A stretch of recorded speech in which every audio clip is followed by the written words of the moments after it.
Alors je vous présente le Vintage 2009 maintenant, qui est une cuvée très importante dans la gamme puisque Lançon a toujours eu une grande réputation sur ses millésimes, toujours élaboré aussi en faisant un équilibre pratiquement égal entre Chardonnay et Pinot Noir. En fait, la famille Lançon, qui était vraiment une famille d'épicuriens, voulait toujours dans les millésimes Lançon un équilibre pratiquement équivalent entre Chardonnay et Pinot Noir, mais toujours un petit peu plus de Pinot Noir pour donner au vin un peu plus de consistance, un peu plus de vinosité, pour en faire non pas seulement des vins d'apéritif, mais aussi des vins de gastronomie.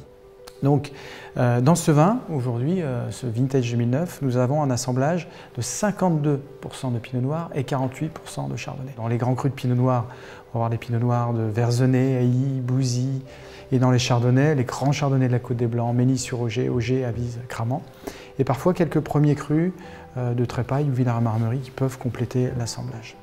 Mais puisqu'on est chez Lançon, et là c'est un point important à souligner sur les millésimes Lançon, puisque sur nos millésimes nous faisons cette méthode traditionnelle qui évite la fermentation malolactique, on arrive toujours à exprimer, même dans des millésimes riches, ces notions de fraîcheur, de minéralité, qui permettent toujours à nos vins de sortir après 10-15 ans sur des notes toujours très équilibrées entre maturité et fraîcheur.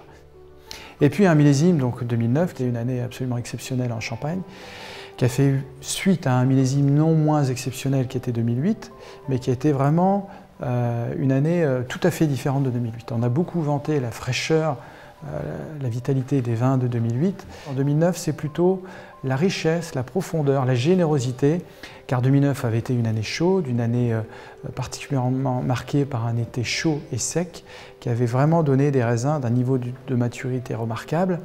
Et la chaleur ayant aidé à cette maturité avait fait aussi que les niveaux d'acidité étaient plutôt assez moyens, donnant au vin un côté très riche, très savoureux, mais aussi une certaine souplesse très intéressante.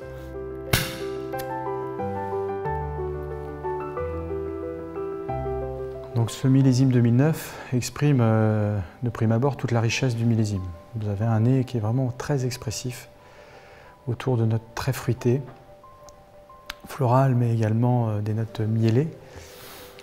Et en bouche on peut sentir vraiment toute la richesse de ce millésime. Vous avez un vin qui est flamboyant par sa richesse, son fruit, sa mâche, sa générosité. Et une dimension vraiment de vinosité, mais qui est vraiment très bien équilibrée par cette fraîcheur acidulée qu'on sent finale.